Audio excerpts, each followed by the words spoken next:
Análisis. Está con nosotros el doctor Marco Fernández, profesor investigador de la Escuela de Gobierno del TEC de Monterrey. Muchísimas gracias por estar con nosotros, doctor.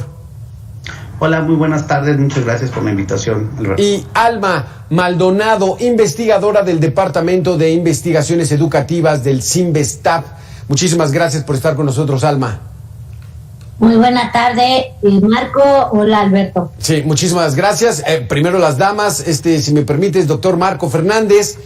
Alma Maldonado, comparado con las universidades tradicionales públicas que ya toda la gente conoce, que obviamente no son suficientes para albergar a tanto y tanto egresado de las instituciones de educación media superior, pero ¿cómo se está viendo ahorita esta comparación de la universidad pública con estas universidades para el bienestar? Bueno, en primer lugar tendríamos que discutir si las podemos llamar en efecto universidades. No me digas.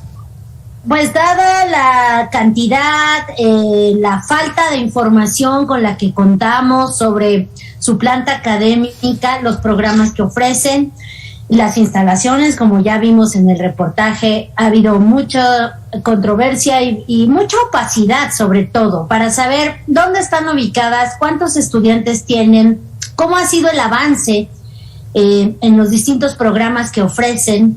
Tenemos información gracias a los reportes oficiales que están obligados a presentar de la poca cantidad de profesores que existen en algunos de estos planteles, en algunas ocasiones 4 o 5, con lo cual es muy difícil hablar de que completen una serie de requisitos que serían los fundamentales para ofrecer educación universitaria.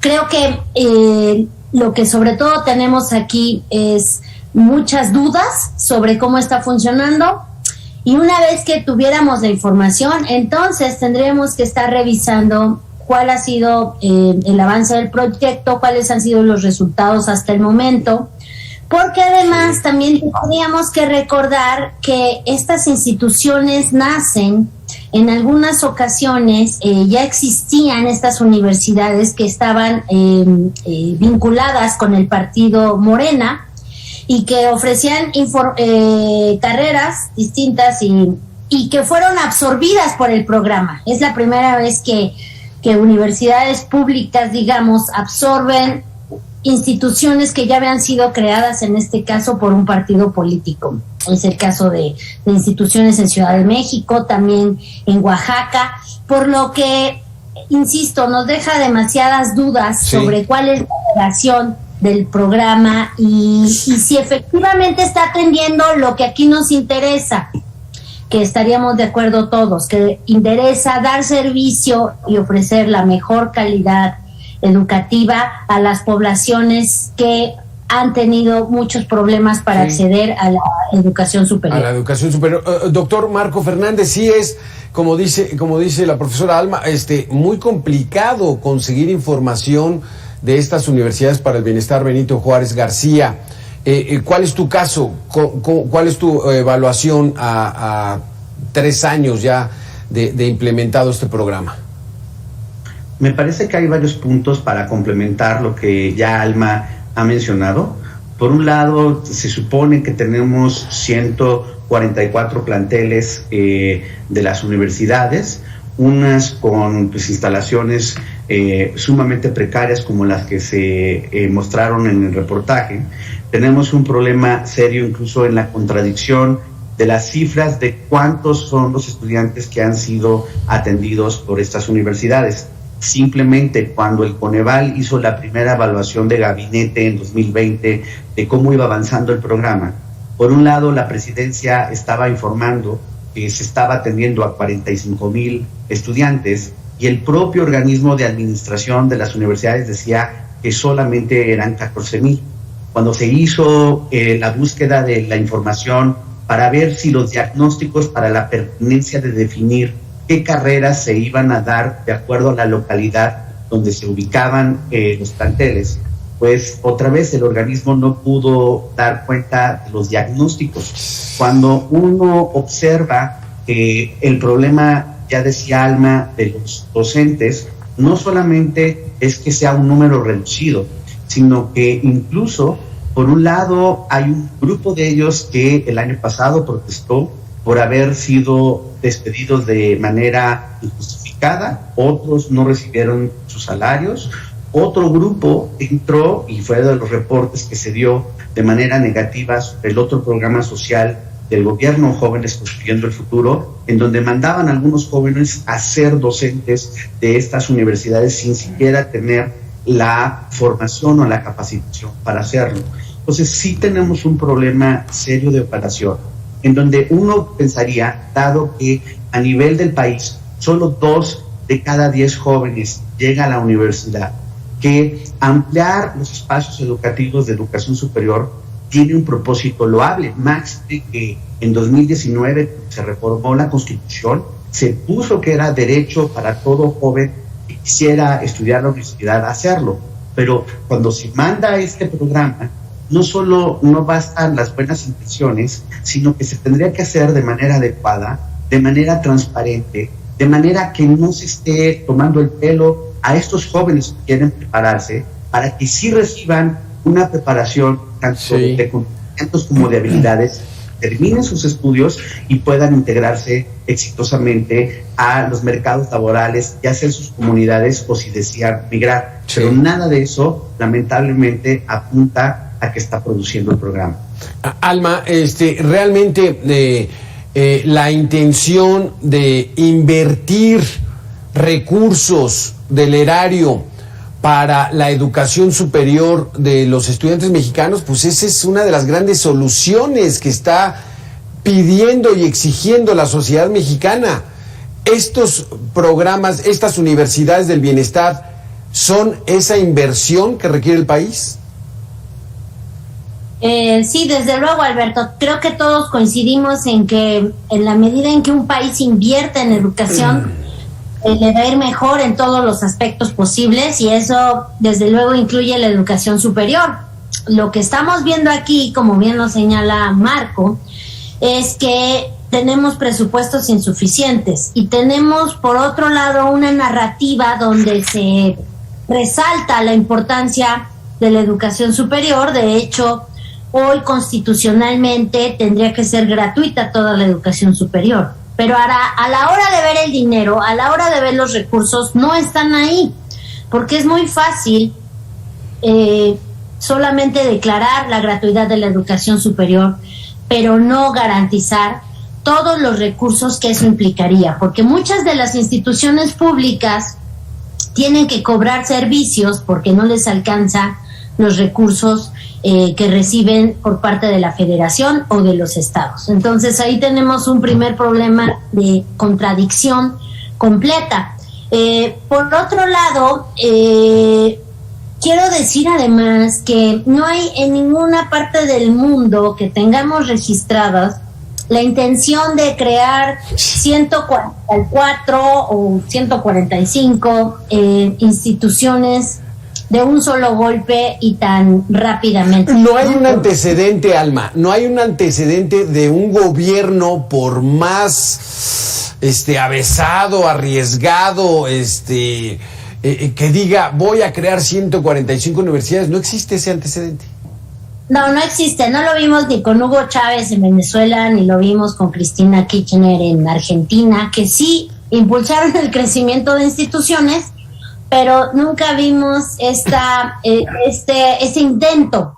Por eso digo que en primera instancia tendríamos que no llamarlas universidades, porque para crear universidades requieres mucho esfuerzo, mucho tiempo, mucho talento, muchos recursos, un plan perfectamente diseñado que te diga hacia dónde vas. Entonces, sí creo que lo hemos dicho muchas veces quienes nos dedicamos al estudio de la educación superior, que se debieron de haber fortalecido las instituciones que ya estaban, que se debió de haber buscado mecanismos para así crear mejor acceso, más justo, quizás más equitativo, pero fortaleciendo lo que ya tenemos, porque hoy en día la situación que estamos viendo es un debilitamiento estructural, institucional, financiero de las instituciones que tanto trabajo nos ha costado tener, crear, y por otro lado tenemos este intento por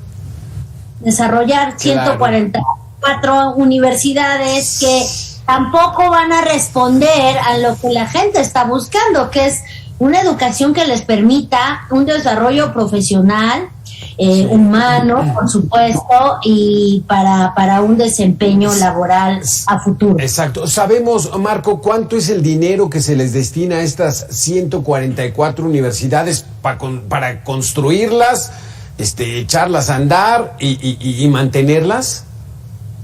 Ahí, para tomarlo en perspectiva para quienes nos están escuchando, en promedio el presupuesto que se da por alumno a las instituciones de educación superior en el país, obviamente varía, pero el promedio es de 23,000 pesos.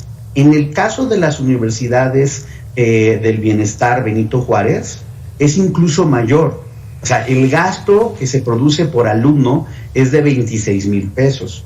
El problema es que tiene que ver con lo que está diciendo Alma, y para quien nos está escuchando, entender que no es que se quiera tener una visión elitista de la educación superior, sino que por el contrario, si realmente queremos abrirle la puerta para que más jóvenes reciban estudios que les permitan trabajar de manera adecuada, integrarse exitosamente al mundo productivo, pues tú tienes que hacer, por un lado, si vas a diseñar algunas de estas instituciones, no decir, voy a hacer 144 sin ton ni son, que se diseñen de manera adecuada, se seleccione adecuadamente a los profesores para poder además enseñar carreras que son pertinentes.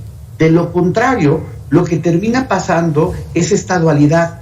Por un lado, una tomada de pelo para los jóvenes que están acudiendo a estas instituciones, que no están recibiendo la preparación para poder eventualmente, cuando terminen, integrarse, insisto, de manera exitosa al mundo laboral. Y por el otro lado, lo que está mencionando Alma, que además se está hostigando tanto presupuestalmente como incluso en términos ya de interferencia política a distintas instituciones de educación superior pública. Esto en el contexto en el que además el presidente de la República hace un discurso, falso, porque cuando su partido impulsa una reforma educativa en 2019 y establece este derecho universal al que mencionaba Alma de la educación superior, promete en la propia Constitución que va a haber un fondo para la gratuidad y universalidad de la educación superior, al cual le han puesto 0 pesos en lo que va del sexenio. Entonces, recapitulando, tú tienes unas malas, denominadas entre comillas, universidades del bienestar con serias deficiencias y además problemas de opacidad, un debilitamiento presupuestal y hostigamiento político a las universidades públicas, y un discurso que trata de decir que tiene una causa social que va a abrir la puerta de la universidad para el que quiera llegar, pero no pone un solo peso para hacer cumplir esa promesa.